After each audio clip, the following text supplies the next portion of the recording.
I want to talk about our foundation and that it's raining on our foundation. Jesus said this, therefore, whoever hears these sayings of mine and does them, I will liken him to a wise man who built his house on a rock. And the rains descended, and they always will. And the floods came, and the winds blew and beat on that house. And it did not fall because it was founded on the rock. That is what our country was founded on. Did you know that the White House was once a church for 50 years? And some of the presidents actually preached in that building before they became presidents. And also, the first textbook that this country used in its classrooms was a Bible. Their lessons came out of a Bible. We're talking about Yale and Harvard beginning. They've come a long way. A Bible.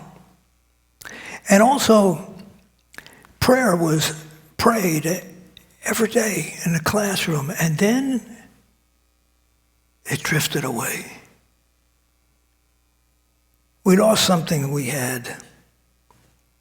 Civilizations come and go so many times because they start with something they really believe in. And then something happens. They drift. And so goes a civilization. Today we have a slogan. It seems as if you could capitalize our slogan in these words. It doesn't really matter what you believe, as long as you're sincere. Seems like a catch-all for anybody. Try to start your car with the wrong key. And the wrong key that we have been using for a long time is man's opinions. Some of man's opinions are wonderful, and some of his are not wonderful at all. They're destructive. They sound good, and they end up hurting. I want to share one illustration with you. Dr. Spock had an opinion. His opinion was, spare the rod, you won't spoil the child. He wrote books, millions were sold. Millions of parents raised their children on the books that he wrote with a liberal opinion. In fact, 73 million baby boomers, many of them were raised on his books on how to raise children. And when he reached his 70s, he was now in his 70s, he apologized to the nation because his opinions were wrong. It was too late for a lot of people. And generation after generation has been affected by his teaching. My mother never read any of his books because she believed, you spare the rod, you spoil the child. And if she had read his book, she would have trashed it. She believed in what the Lord teaches. Jesus said, I am the truth, not an opinion. I am the truth. And whom the Son sets free, he is free. And if the Son doesn't set him free, he's not free, no matter what he has, no matter how high he flies or climbs. He's not free. Only the Son can set. And Jesus makes no apology for anything he said.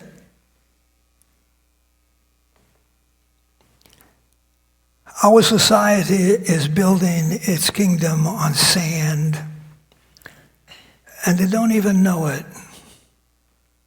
But Jesus says in Matthew the 7th chapter, the rains came, And when the rains hit those sand castles, they will crumble.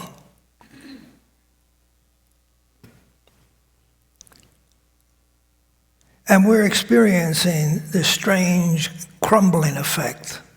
I love this country. I am an American. And I want God to bless America, but God needs to save America.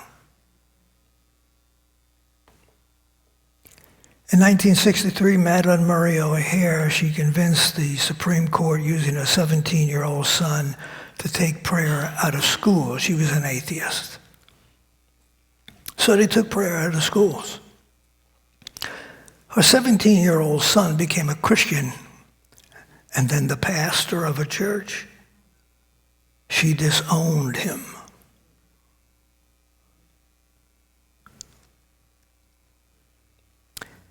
But the Supreme Court is starting to open doors that we are affected by.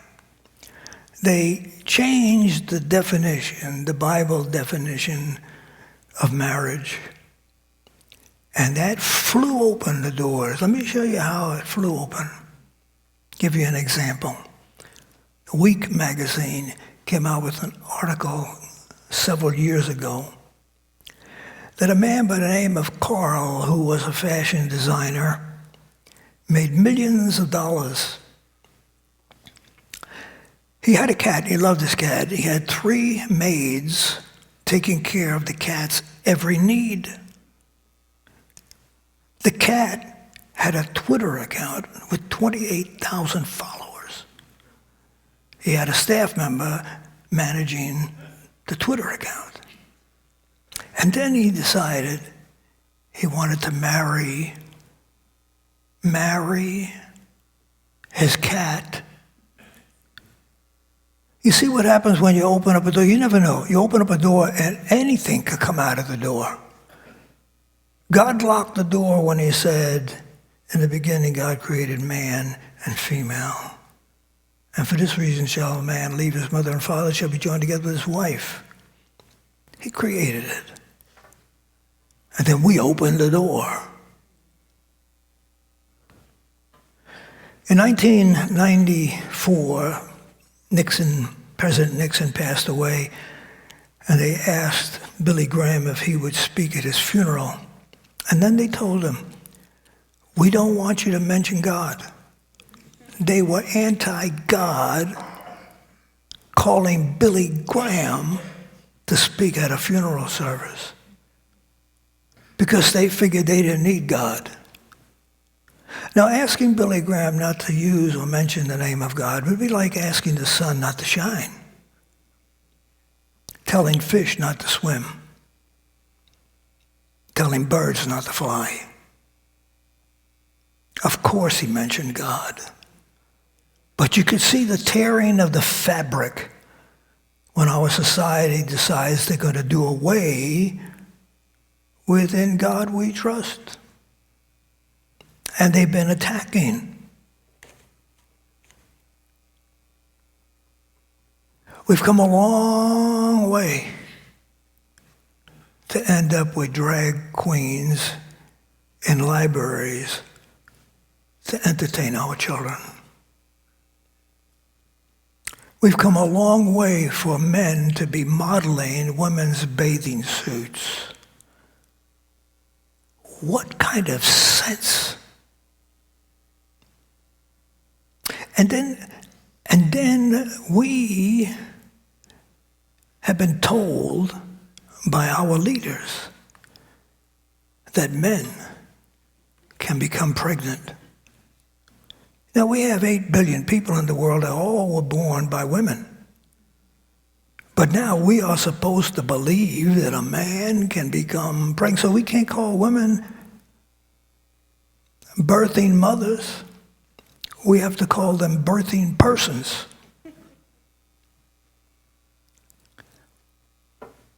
What were they drinking? It's an insult to our intelligence for people to say things like this.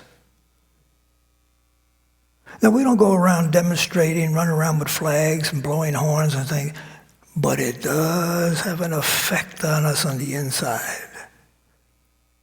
And we say, no. We can't go along with that.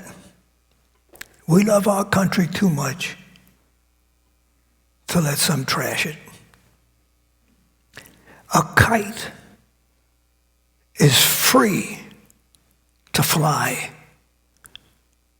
as long as it has a string attached to it.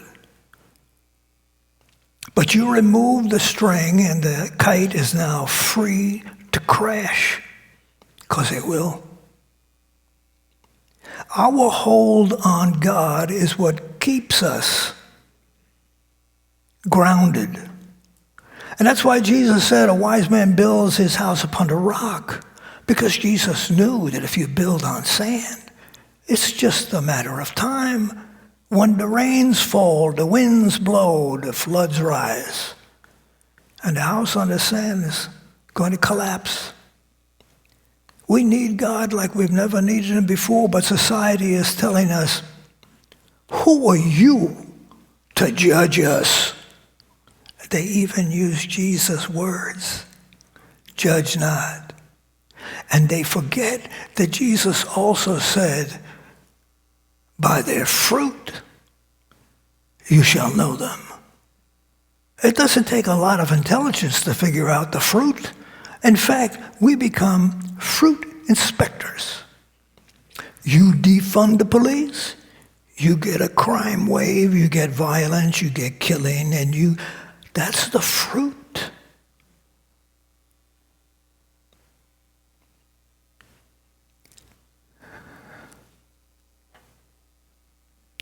Jesus said, build on the rock.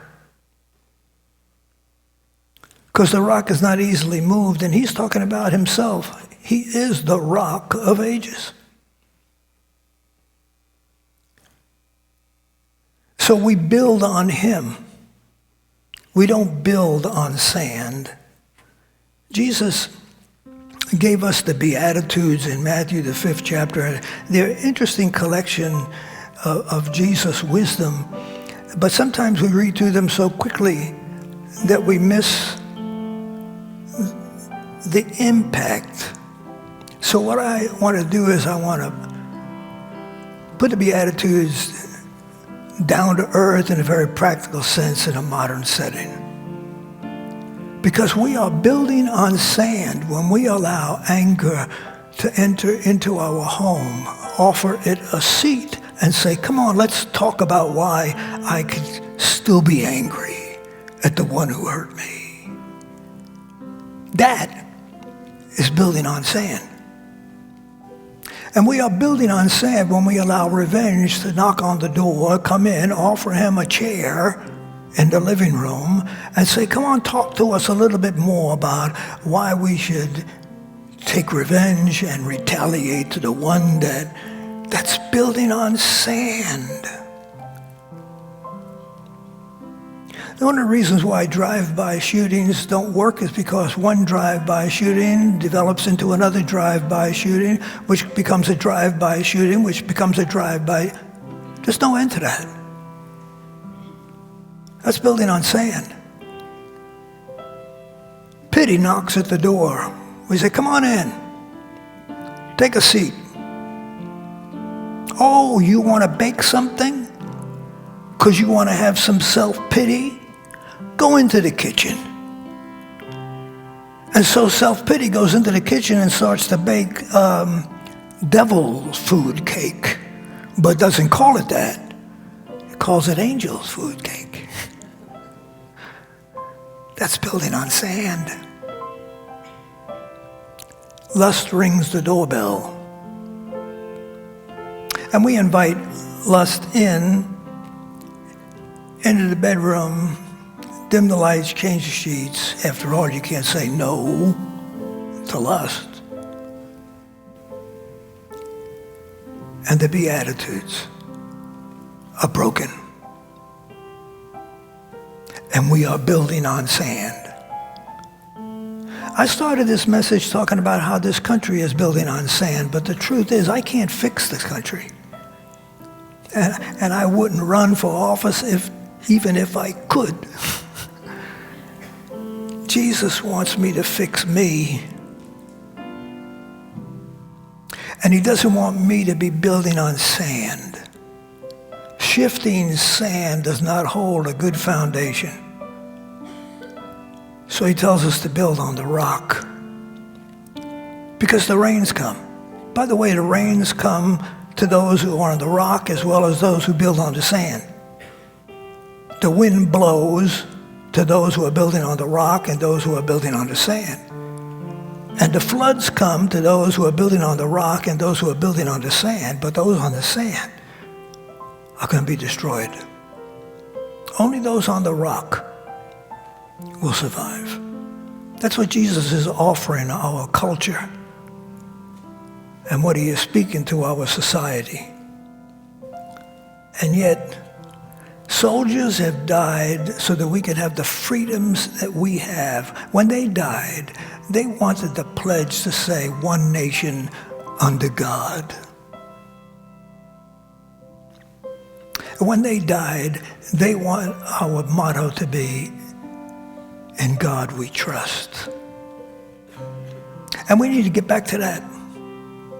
No matter what the society does, we need to be back to that.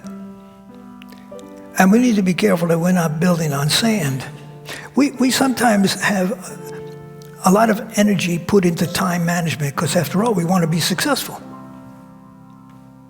And we put a lot of time into appearance management. I want to look good. That's why I come to church looking like this. You should see me during the week with my dungarees.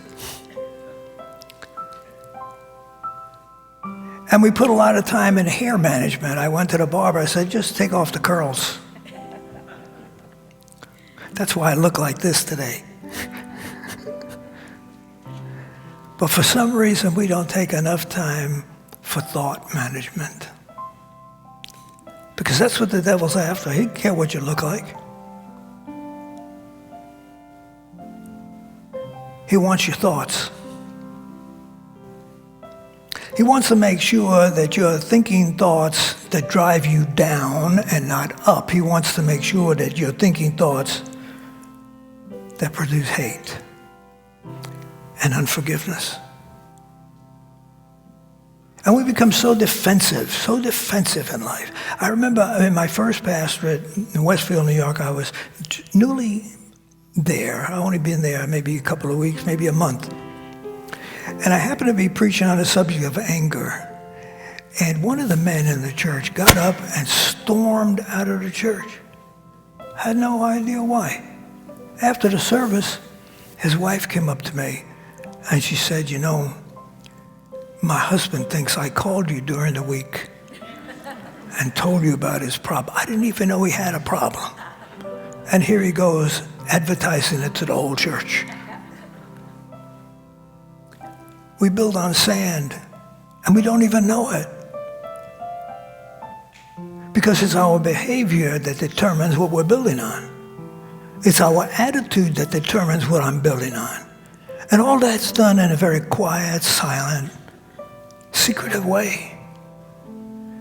And Jesus is coming to tap us on the shoulder and say, build on a rock. Let me show you how. And then Jesus demonstrated it in his life. Solomon said, as a man thinks, so is he. And the devil must have read that because he wants to put a lot of thoughts in our heads that don't lead to happiness and don't lead to health, but lead to destruction. Lord, lead me to the rock that is higher than I. You've been around for 2,000 years and nobody has yet apologized for what you are teaching. I think I want to go your way. Lord, help me. Let this mind be in you, which was in Christ Jesus. Put a block in my mind so that when the devil comes with his soothsaying, I'll block it. with what Jesus says. Do you know that the words of Jesus calm the storm? Peace, be still, he said. And his words in my mouth and in my mind can bring a peace that passes all understanding. I need to plant my feet on the rock. Jesus is my rock. We're going to sing this chorus. I'll open up this altar for prayer. I'll be glad to pray with anyone that comes. As we sing it, you come. My hope is built on nothing less than Jesus' blood and righteousness. I dare not trust the sweetest frame, but wholly lean on Jesus' name. On Christ the solid rock I stand, all other ground is sinking sand.